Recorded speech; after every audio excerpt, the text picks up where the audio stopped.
Então, nós vamos iniciar nosso encontro de hoje. O encontro de hoje ele é muito específico,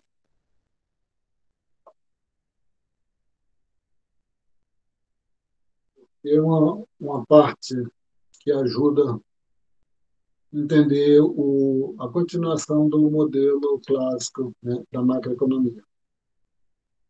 Ah, eu vou eh, fazer a exposição aqui bem breve, né, talvez no máximo de 25 minutos, no máximo 25 minutos, só para ter uma ideia do que significa essa parte monetária do dentro do modelo clássico, né, da macroeconomia.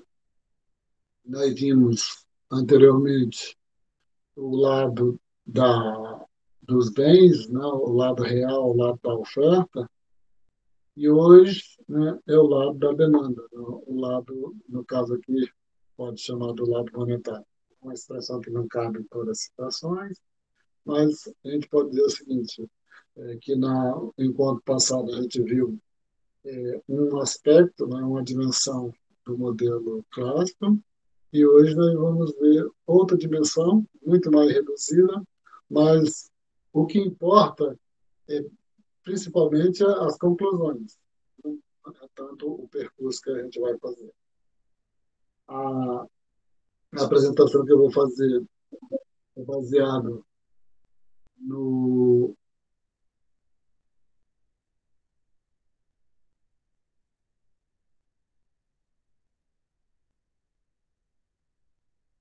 baseado aqui nesse livro do Richard Freud, né, de macroeconomia, porque o manual que nós vamos utilizar ele está mais lá para frente, é colocado de uma maneira mais detalhada. Significa que nós iremos rever algumas coisas que da apresentação de hoje. Então, vou passar aqui e o título, né, dessa discussão de hoje, né, que é a parte da moeda e a parte dos juros. E essa apresentação tem três sessões, né? A primeira começa com a teoria quantitativa da moeda.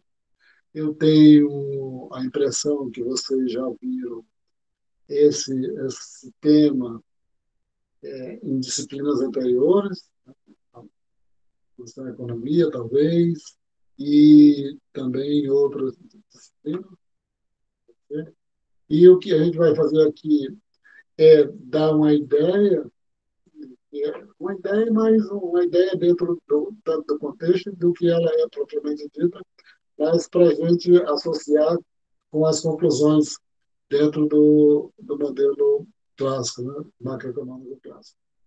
Então, a teoria quantitativa da moeda é uma abordagem, né, que ela remonta lá ao século XVIII e o século XIX, que a gente não vai ver nada disso aqui.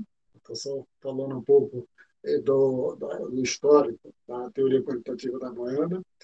E ela se constituiu essencialmente numa luta, num trabalho, né, daquelas pessoas que estavam dentro dos cargos públicos buscando administrar a moeda, seja os lá no século meados ali do século XVIII, né, quando a Inglaterra estava em guerra permanente com a França, seja no século XIX também, quando o padrão ouro da Inglaterra também estava com dificuldades e a Inglaterra tentando se dissociar do lastro monetário, né, emitir moeda sem lastro, mas teve muita pressão em relação a isso e ela teve de voltar é, com o padrão ouro puro em 1844, 44, não, na segunda metade do século XIX, devido a essa polêmica. Então, diferente de muitos desenvolvimentos teóricos de hoje, a teoria quantitativa da moeda ela surgiu, se desenvolveu, né, por, pela uma pressão, né, das próprias situações que eram postas. Eram postas. Como administrar a moeda, como cada país poderia administrar a moeda. E isso de certa forma, interessante, né? Porque se a gente pegar um lado mais teórico da teoria quantitativa da moeda, ela surgiu de filósofos, né? Se você pegar assim, o próprio John Locke, né? Foi um dos primeiros a fazer uma certa associação dessa questão da quantidade de moeda com o nível de preço.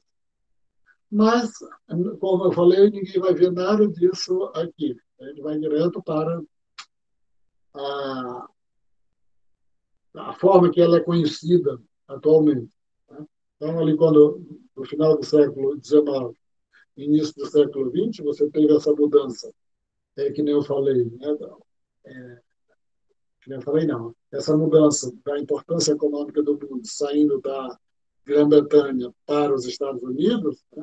Isso faz com que aquilo que nós encontramos, aquilo que nós estudamos da teoria quantitativa da moeda, já seja uma primeira versão que foi desenvolvida nos Estados Unidos pelo economista Fisher, né? Irving Fisher. Todos os desenvolvimentos anteriores e, de certa forma, se tornaram na base, né, da teoria quantitativa da moeda, eles chegou no início do século XX, ali por 1900, o ano 1911, por aí assim, e o Ivan Fischer pegou e organizou de uma forma, tá vendo, que sintetizou toda a discussão de mais de um século, né, que tinha acontecido no final do século XVIII e todo o século XIX. Então, como eu falei, aí é o economista Fish, né, da equação de Ivan Fish, e ela é conhecidíssima, né, por esse nome, né, da equação de Fish. MV equivale, né, corresponde a P multiplicado por T. Isso, o subscrito aí, T, né, se refere embaixo ao tempo. Né? Então, e aí, o M, né, corresponde à quantidade de moeda, o V, a velocidade de transação da moeda, né, a taxa de circulação. Então, se quantos você tem uma determinada quantidade de moeda, né, em circulação, e quanto tempo é necessário, tá vendo, que essa moeda circule para que possa acontecer todas as operações num determinado tempo. O P é o índice de preços e o T é o volume de transações. Então, uma primeira observação que cabe aí é que ela não é uma igualdade, né? Porque ela não está dando uma explicação causal de uma variável em relação à outra. Está só dizendo que, informando que M vezes V corresponde, né, a uma certa igualdade, né, e de P multiplicado por T. E é interessante só lembrar, tratando dessa questão aí, da primeira maneira que o Fisch fez, né, porque ele foi modificando, adaptando para facilitar o uso, né, da teoria quantitativa para explicar, para os propósitos, né, que ele queria explicar.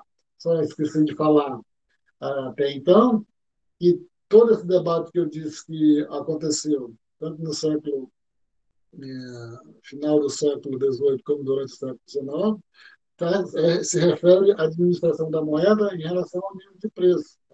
Se a moeda valia mais ou se valia menos, e aí quando é um pouco associado ao nível de preço. Quer dizer o seguinte, que quando você tem uma alta inflação, significaria que essa moeda teria um baixo valor se comparado com situações onde a taxa, né, de inflação, o nível de preço fosse baixo.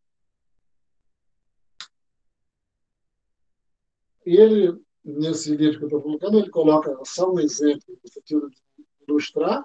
Se você tem uma situação, né, na qual você tem a quantidade de transações, né, valores, né, de transação de dinheiro, né, que foi transacionado na economia, P multiplicado por T, fosse 3.600 bilhões de dólares, né, e o M 300 bilhões, tá? Você teria só, né, converter aí para achar a velocidade, né, teria uma velocidade de circulação da moeda de 12 bilhões. E aí é interessante por quê? Né? Interessante por quê? Que aí já dá uma certa possibilidade, né, de fazer mais comentários, de dizer o seguinte: quando é que se precisa de mais moeda, quando é que se precisa de menos moeda? Se você tem um V, tá dando, uma velocidade de circulação da moeda muito alta, significa que você precisa de menos moeda. Então, e o contrário, né? Se você tem uma circulação de moeda baixa, significa que você precisaria, para poder fazer com que todas aquelas transações fosse viabilizada, você teria a necessidade de a maior quantidade de M. E essa discussão ela vem até hoje em dia, mas só que hoje em dia está colocada de uma forma muito diferente, né? Ou seja, né, é, o governo, a partir de um determinado momento, para controlar o nível de preço, ele deve aumentar a emissão a quantidade de moeda de circulação ou diminuir, ou como é que ele faz isso, né? Como é que ele consegue administrar a quantidade de moeda que circula na economia. Até a década de 80, né, passada, 1980, boa parte da década de 1900, no início ainda da década de 1990, ainda era muito forte essa parte, essa questão de dizer que o governo precisaria controlar, calibrar o crescimento, né, da quantidade de moeda em circulação, porque aí seria uma boa maneira dele controlar o nível de preço. Essa questão foi perdendo força, tá vendo? E aí foi mudado e o governo, tá vendo, estabeleceu já, ele não se preocupa tanto com essa questão de administrar um crescimento é, com um determinado índice, né, do crescimento da moeda, mas ele atua mais no campo, né, de graduar isso a partir da taxa de juros. Então, você tem, dentro do mesmo aporte teórico, né? Ou seja, quando veio lá do Milton Friedman, que dizia o seguinte, para que não tivesse problema, quando ele fez essa construção ali na década de 1950, 1960, né? De que os governos precisariam e deveriam controlar a quantidade, né, de moeda ofertada pelo um nível, né, pelo índice fixo, né, de crescimento de X% ao longo de um ano, por exemplo, em decorrência da taxa de inflação. Isso ali na década de 70 e 80 era muito forte, né, e nos manuais prevalecia essa ideia. Depois começou a perder força.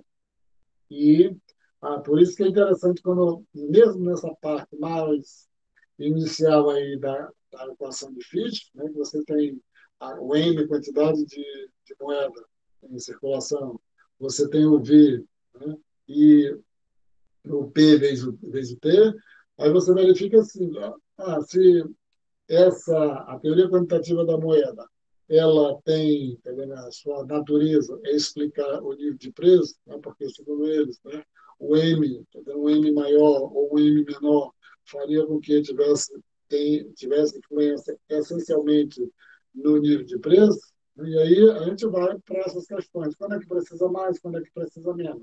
E aí você entra já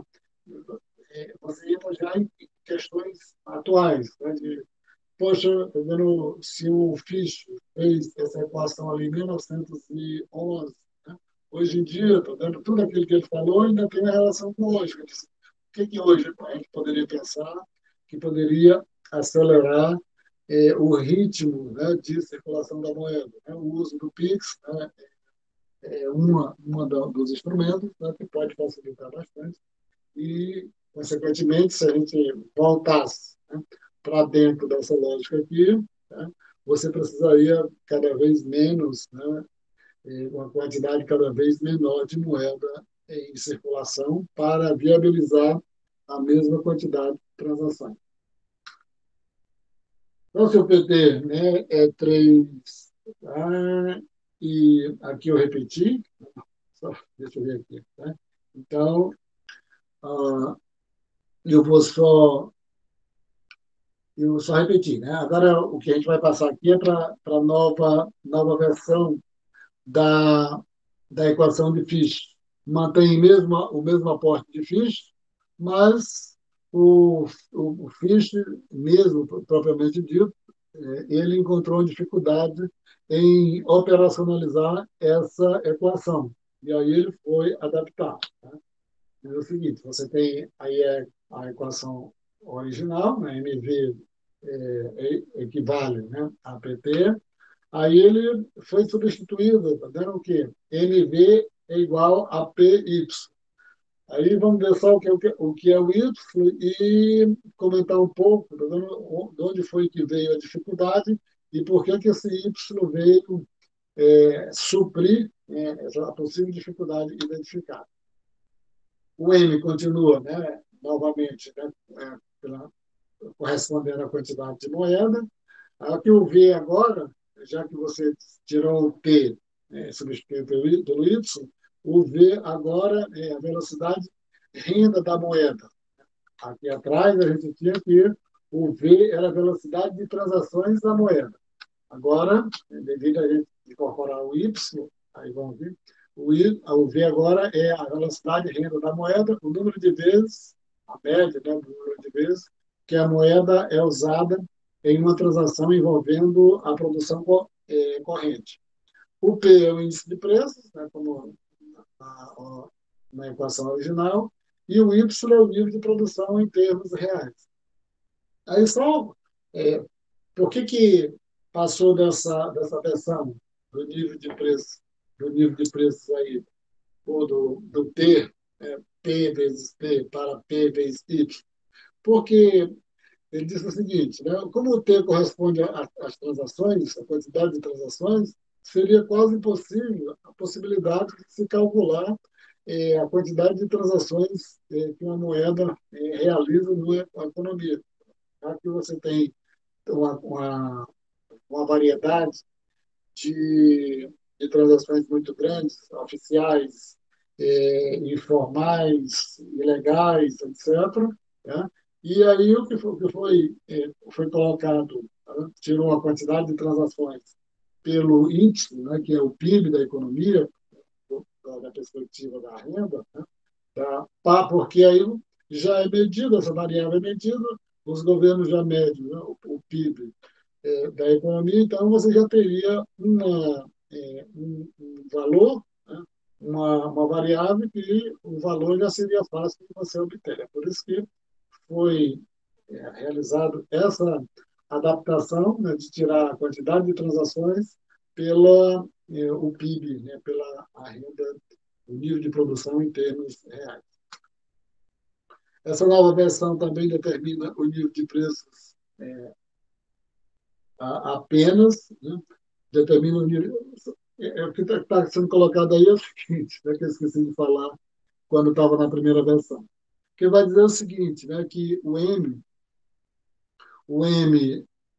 o V e o T, na primeira versão, são variáveis que podem ser considerados, tá dando, quase constante. Constante não, porque o M não seria constante, mas muito difícil, tá dando, de mudar ao longo do tempo, né? Principalmente o V.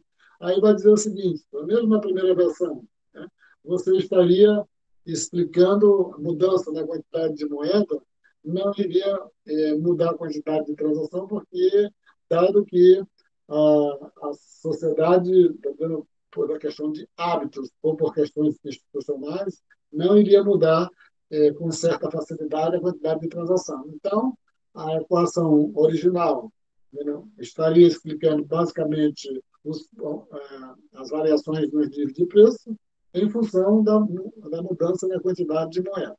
Da mesma forma, aqui também, né, essa nova versão também estaria explicando essencialmente, né, a determinação do nível de preço. A quantidade de moeda determina o nível de preço.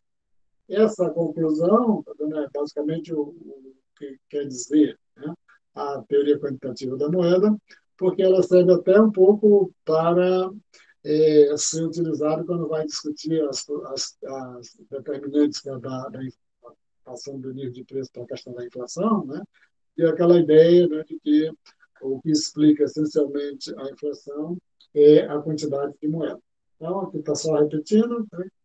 Tal qual a primeira versão, essa segunda versão também está explicando basicamente mudanças, a determinação do nível de preço. Então, o preço, né, seria a velocidade de moeda, a velocidade da moeda dividido pela renda, pelo PIB, né, multiplicado pela quantidade de moeda. Então, se qualquer mudança na quantidade de moeda, já que o V e o Y, né, mudariam muito pouco, o que explicaria a mudança do nível de preço seria essencialmente mudanças na quantidade de moeda, a oferta de moeda. Aí no livro, né, eu não consegui colocar aí, não consegui fazer duas coisas, nem colocar em termo de o V em cima e o embaixo, e nem colocar uma barra em cima do V e em cima do Y. No livro, né, tanto no V como no Y, tem uma barra, né, sobre essas duas. Aí está V e T, né, V e Y. Né, e sobre o V e Y da fração, a barra expressando que são variáveis fixas. Eu coloquei errado aí, não. Coloquei V e P, na realidade é V e Y.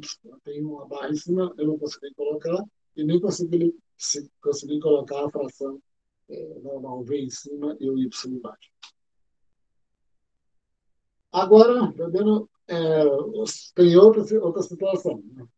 Já passamos, né, aqui a equação difícil, m vezes v correspondendo a p vezes t, depois m vezes v correspondendo a p vezes y, né, e que ela determina essencialmente o p, o nível de preço.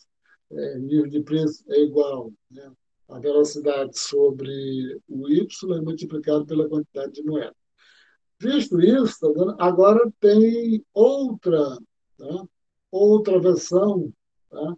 Que é do pessoal lá da Inglaterra, voltando lá para a Inglaterra propriamente dito, né?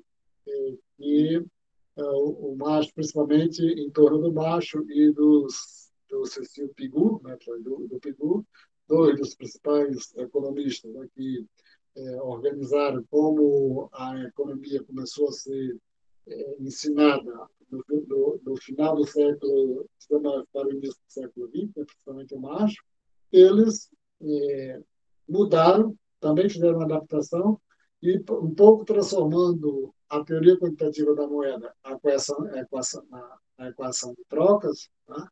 Numa equação de demanda pela moeda. Já que a gente viu, né, no encontro anterior, a gente está vendo, tá, a demanda pela moeda, não, né, a demanda, o estudo da demanda agregada.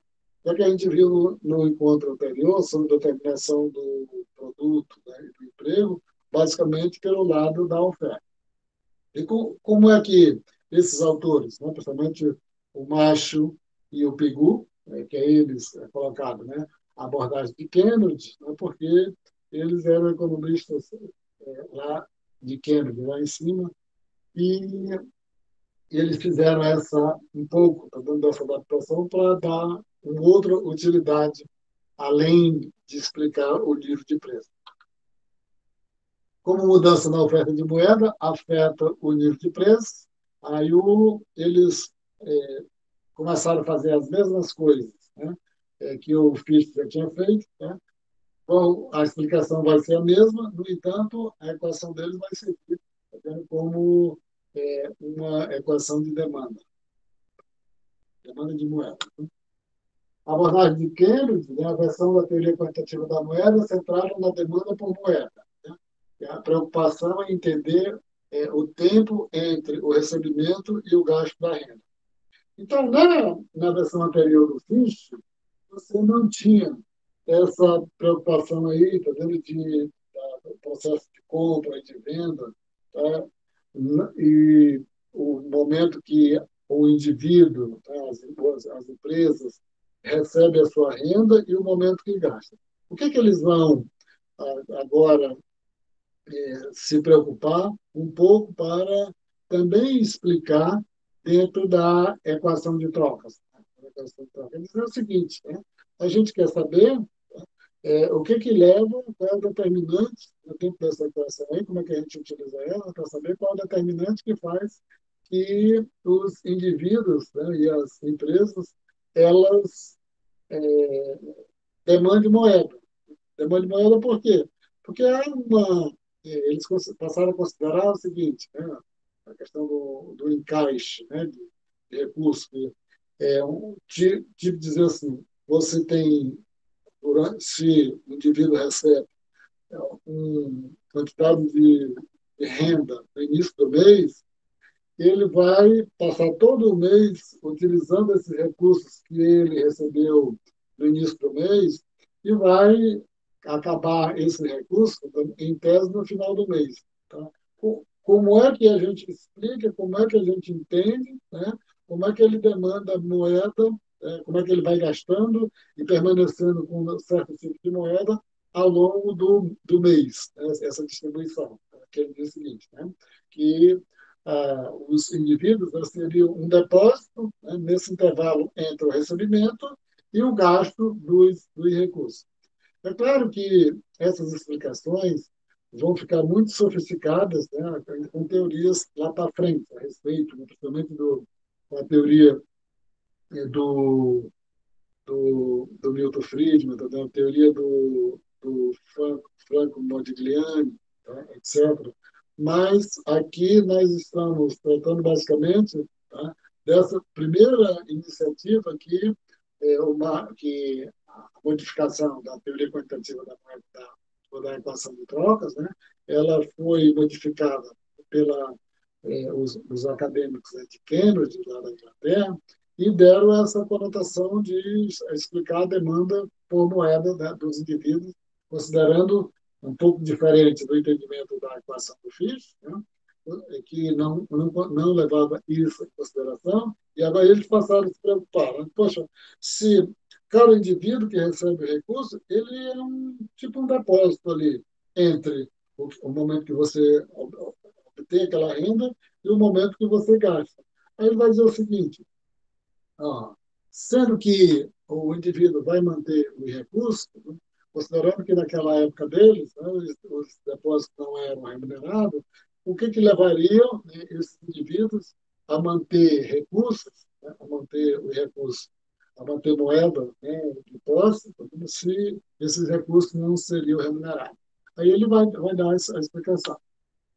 Macho e outros economistas de Cambridge consideram que a demanda por moeda seria uma proporção da renda. Então, você ganha um valor X no determinado momento e você vai demandar moeda, né, por um valor tal, né, percentual X qualquer, né, daquela renda que você obteve, né, em cada momento diferente. Né? Então, da quantidade de recursos que você tem.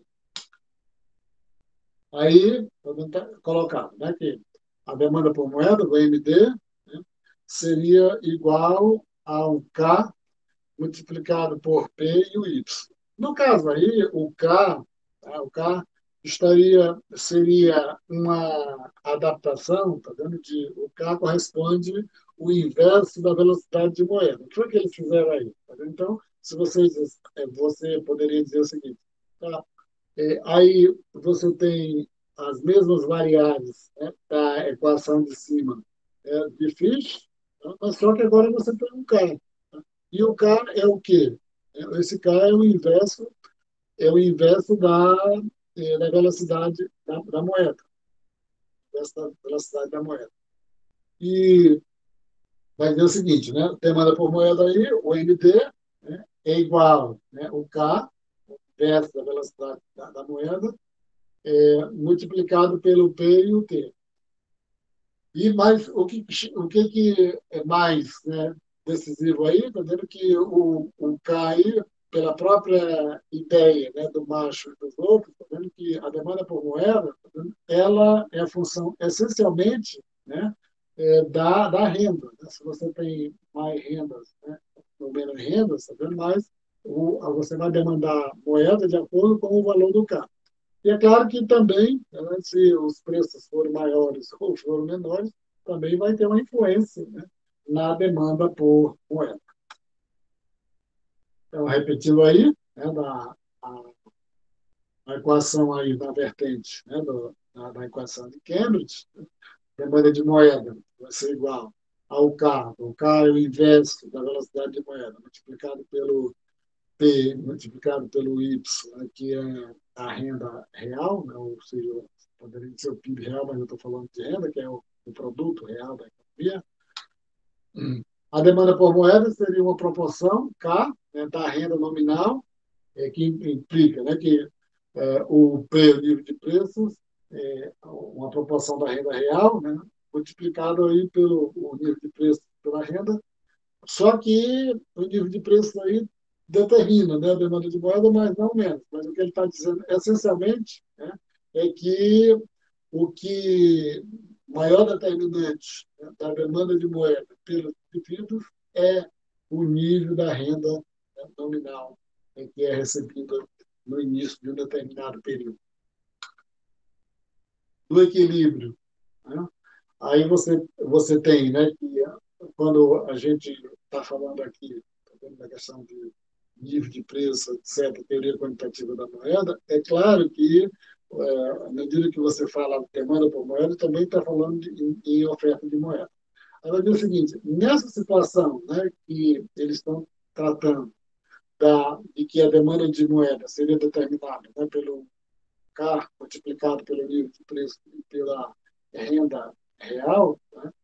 Quando é que estaria em equilíbrio? É quando a oferta exógena da moeda se igualasse, né, à quantidade de moeda demandada. Por que ele chama oferta exógena de moeda? Porque seria essa quantidade de moeda ofertada seria determinada, seria estabelecida pela autoridade, né, pelo governo, e, consequentemente, tá dando, é uma variável exógena. Então, mas aí você estaria no equilíbrio quando a quantidade demandada fosse igual à oferta exógena de moeda. E, desse período aí, essa questão de que a oferta é determinada pelo governo se manteve, ou seja, geralmente, né, muitas das teorias ela vai se remodelando, vai se ajustando ao longo do tempo no campo da macroeconomia, mas uma das ideias, né, que foi definida ali já no século XIX se mantém até hoje, né, de que a oferta de moeda em todos os modelos ela é estabelecida pelo governo. Então, no equilíbrio, né, o M é igual à demanda por moeda, que é igual ao determinante, né, da demanda de moeda, o K multiplicado pelo P e multiplicado pelo Y, né, que é a renda real. Como o K é fixo no curto prazo e Y, né, é determinado como antes, né, pelas condições da oferta, a equação de Cambridge também se reduz a uma relação proporcional entre o nível de preço e a oferta de moeda. Então, em resumo, todas as três versões que a gente viu aqui, elas explicam a mesma coisa, né? Variações no nível de preço em função de mudanças no nível na magnitude da oferta de moeda.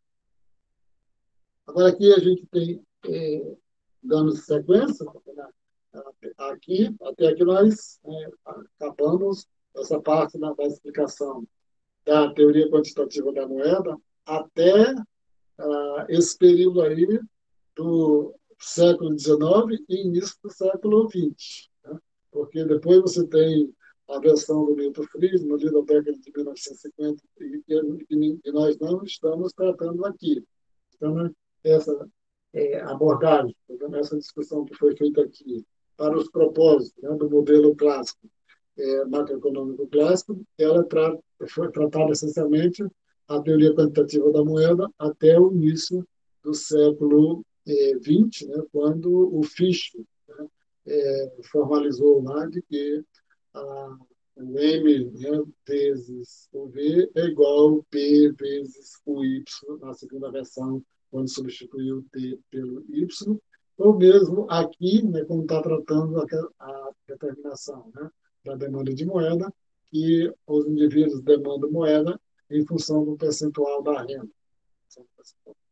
Aqui você tem outra pega, né, a curva lá, a equação, né, da teoria quantitativa, né, e vai fazer uma discussão sobre a curva de demanda agregada. Curva de demanda agregada. E aí eu coloquei diretamente como é que eu chamo aqui, o gráfico, né, para fazer a apresentação no sentido de ir direto no que nos determinantes aqui. E o que ele está tentando mostrar aqui? É que você tem no eixo horizontal, você tem o produto, né? E no eixo, e no eixo vertical, você tem o. Aqui, e no eixo vertical, você tem o nível de preço. Você tem, aí ele coloca alguns números, né, para ilustrar, né, para dizer o seguinte, né, dizer o seguinte: a curva de demanda, né, agregada clássica mostra a combinação do nível de preços e o produto real.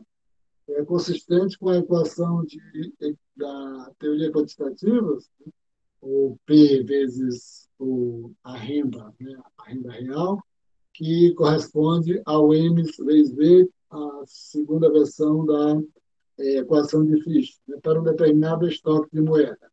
E uma velocidade de circulação fixa, a barra aí está correspondendo em cima do V, né, está dizendo que esse V ele é fixo.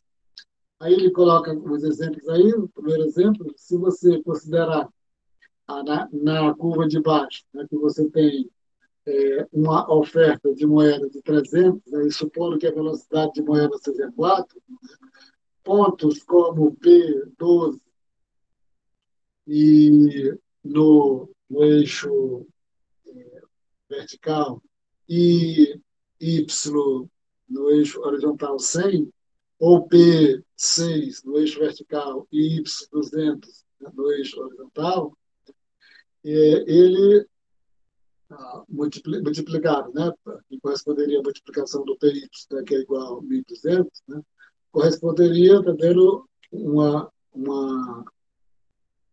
M vezes um V em cada caso. Né? Então, em cada ponto desse, né, vocês teria uma correspondência entre o produto e o nível de preços, né? Teria uma quantidade de moeda, né? Você teria um valor, né, qualquer, né, de moeda de 300, né? E em cada ponto desse, né, do produto e do nível de preço, né, do preço, você teria os pontos na quantidade, na curva de baixo aí de 300. Aí vai dizer o seguinte, estão sobre a curva de demanda agregada. O aumento do estoque de moeda, aí o que a equação, né, de Fichte está explicando? Está explicando, né, o que determina o nível de preço. Ele vai dizer o seguinte: e se você aumenta, né, o estoque de moeda, né, de M de 300 para 400, o que vai acontecer? Vai acontecer que você vai ter uma curva, né, acima, né, da curva de 300, né, porque ah, os preços, né, variam em correspondência proporcional à mudança, né, na quantidade de moeda. Então, o que ele está explicando aí, né, nessa curva de demanda, né, de demanda agregada clássica, é essencialmente isso. Agora, a gente já pode até lembrar o fato, né, de que é o seguinte, que a equação vai servir só para isso, né, porque a gente viu no encontro anterior de que o lado da demanda não muda, né, não influencia, não determina as variáveis reais, né, como o produto, como o emprego e a taxa de juros. Então, é interessante que já fica estabelecido aí o quê? Que a curva de demanda agregada clássica essencialmente vai explicar as variações no nível de preço. Aí você teria, né, como foi dito anteriormente, né, a questão do equilíbrio, né, da a oferta e demanda agregada, mas aqui você tem o quê? Do encontro anterior, que a gente viu que a curva de oferta agregada ela é vertical, né? E aqui ele vai mostrar, tá vendo, nesse outro gráfico, o que acontece com mudanças, né, no nível no estoque de moeda. O que vai acontecer? Na oferta, nas variáveis reais, nada. Então, você tem o gráfico aí igual ao gráfico anterior, só adicionando agora a relação entre oferta agregada e demanda agregada. Eu já falei anteriormente que quando você vai mexer na parte de demanda agregada, vai mexer só nas variáveis nominais, não vai mexer nas variáveis reais. Então, assim, os sucessivos aumentos do estoque de moeda de M1 para M2 e depois para M3 deslocam a curva de demanda agregada para a direita, de Y, né, subscrito D, né, das sucessivas curvas, né, de YD para YD do M2 e para YD M3. Ou seja, o nível de preços aumenta, né, para P1, de P1 para P2 e depois para P3. O produto que é completamente determinado pela oferta permanece inalterado. Então, isso aí é um pouco que basta, né, para um pouco expressar que mudanças, né, na demanda agregada não vai ter influência nas variáveis reais, no nível do produto, no nível do emprego, no nível do emprego. A determinação, aí aqui já é outra questão que é colocada a respeito da taxa de juros. E aqui eu vou dizer direto, né, a respeito, né, de como é determinado a taxa de juros, que é outra grande polêmica que vai ter diferentes explicações, né, ao longo da passagem de uma teoria para a outra na macroeconomia. No caso clássico aqui, a teoria, a taxa de juros, né, a taxa de juros, ela é determinada essencialmente pelos chamados fundos emprestados, né, pela demanda e oferta de fundos emprestados. E aí ele vai fazer, tá vendo, toda uma explicação um pouco detalhada e engenhosa, né, a respeito tanto das famílias e do governo. Tá vendo? Como é que as empresas, né, ou mesmo os indivíduos, eles buscam, né, recursos emprestados e como é que eles ofertam recursos. Fazer o seguinte, né, e, geralmente, tá vendo, quando, somente as empresas, né, ela quer modificar, quer aumentar a sua investimentos, né, eles estão atrás de recursos, né, estão atrás de recursos para aumentar os seus investimentos. E o governo, né, quando ele quer aumentar ou diminuir a quantidade de recursos, né, que ele usa, né, para fazer face aos seus gastos, ele vai vender. Aí ele coloca, né, as três maneiras do governo fazer isso, né? Ou comercializando os títulos públicos, né? Ou mudando a quantidade de, de moeda, ou mexendo também na questão da tributação. Da tributação. O que interessa, né, basicamente aqui, para a gente, seria a questão do governo mexer na quantidade de moeda, já que estaria-se trabalhando aqui com a questão da teoria quantitativa, né, de se mudar a quantidade de moeda em relação ao nível de preço. Tanto as empresas, né, como os governos, tá dando, aí vai dizer o seguinte, né, no caso das empresas, né, também as empresas vão trabalhar com a compra e venda de títulos públicos. Né, quando ela quer demandar recursos, né, vai, vende títulos, né, quando ela quer emprestar, tá vendo? Ela compra títulos públicos. E tem uma relação direta com a questão da poupança, né, e o consumo. Ele vai fazendo tá vendo, essas ligações de cada uma, tá vendo, desses conceitos.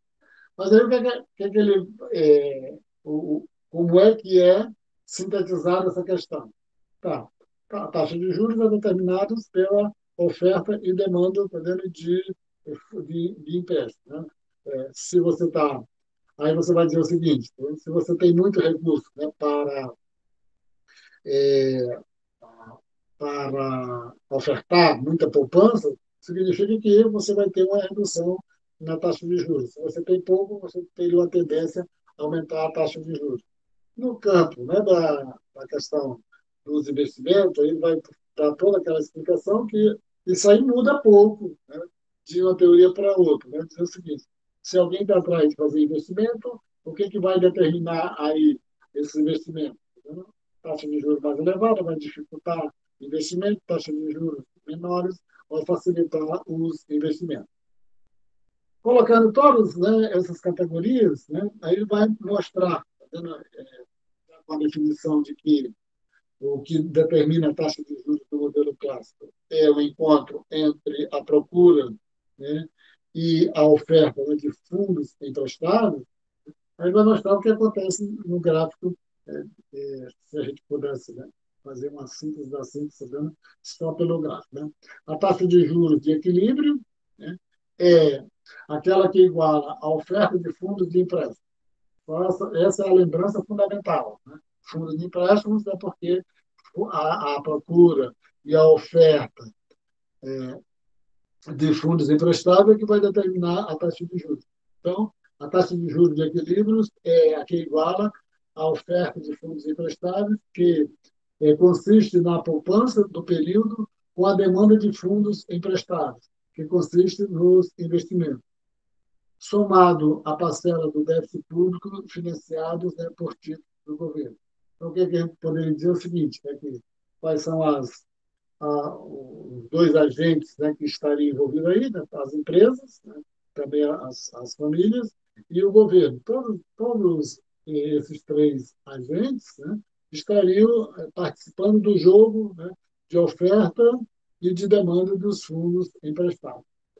O que ele está mostrando aí, né, se você tem, né, na, no eixo horizontal, os fundos emprestados, no eixo vertical você tem, né, a taxa de juros. Então, você teria uma situação de equilíbrio, né, quando a demanda e a oferta de fundos, né, eles se interceptassem. Isso, tá vendo?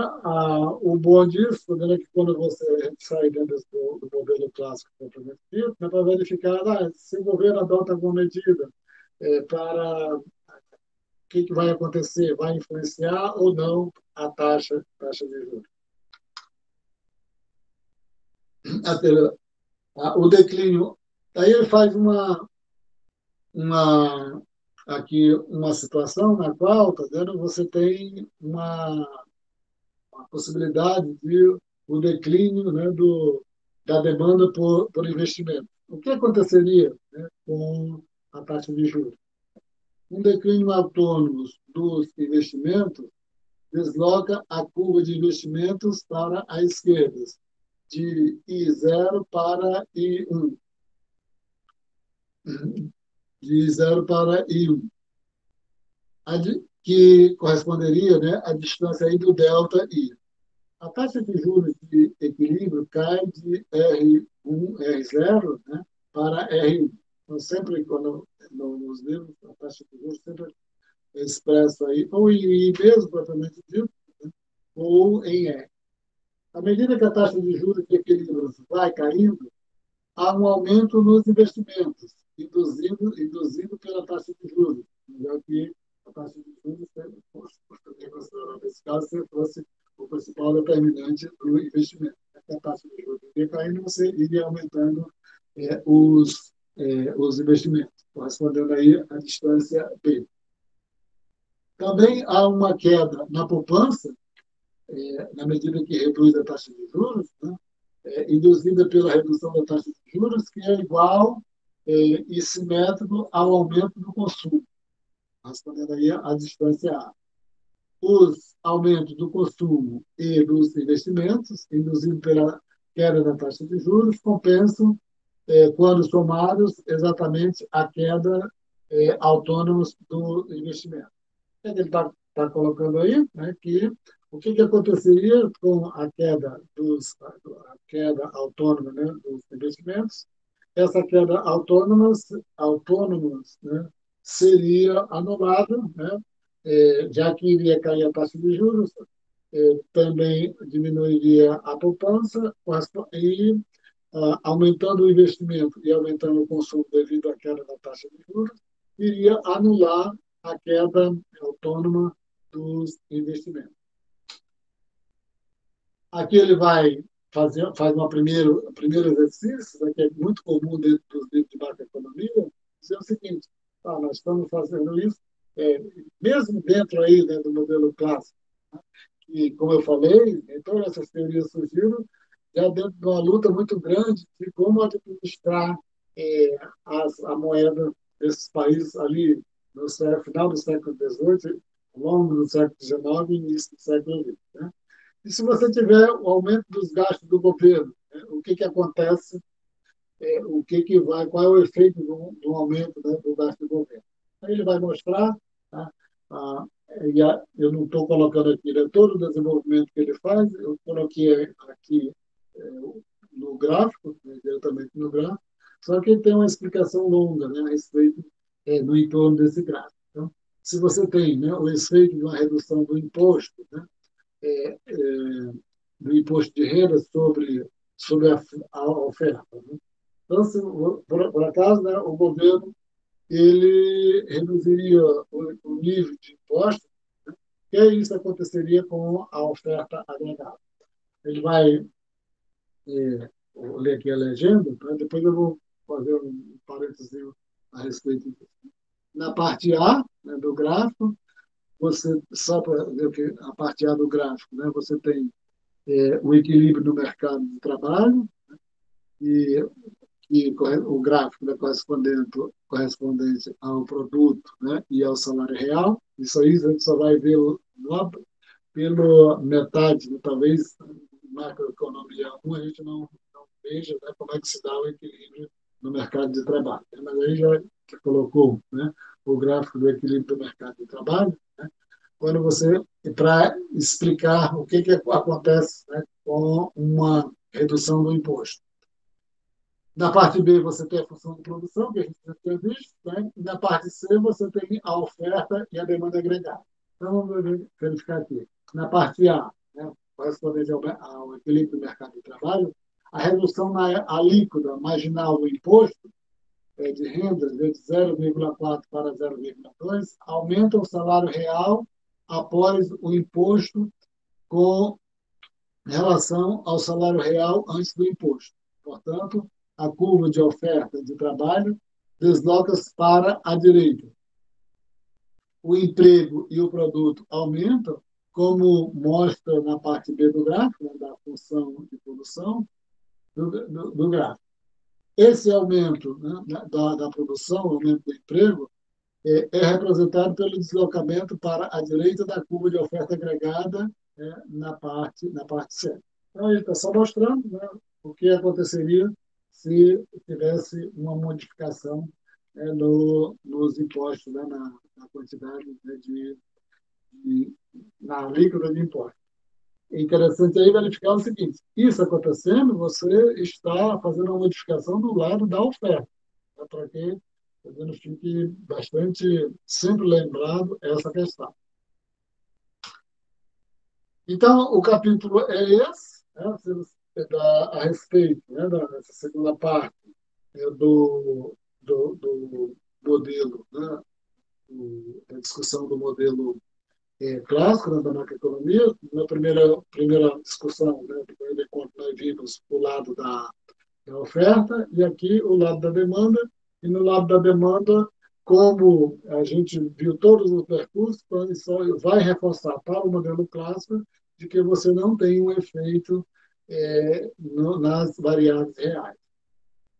Se aqui fosse possível, né, fazer uma abreviação e dar um salto muito grande, né, essa discussão, tá vendo, a respeito de economia do lado da oferta, ela veio, né, e se revigorou bruscamente, né, no final da década de 1970, né, ao ponto de ser aprovada uma lei lá nos Estados Unidos com o nome, né, de um senador, o nome de um deputado e também o nome do presidente Reagan, tá vendo?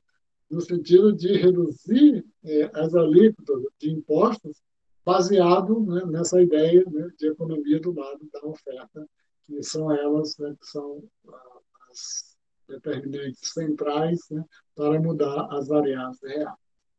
Então, seria isso e, né, eu vou fechar a apresentação. Alguém pode quiser fazer algum comentário, tá bem? Por enquanto, relacionado com a apresentação.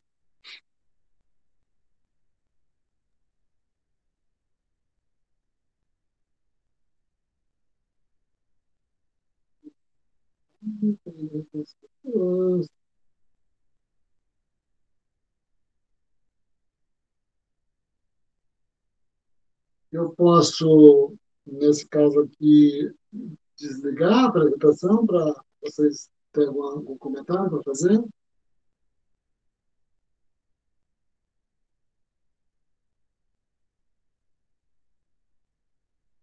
Nada. Eu vou interromper a gravação.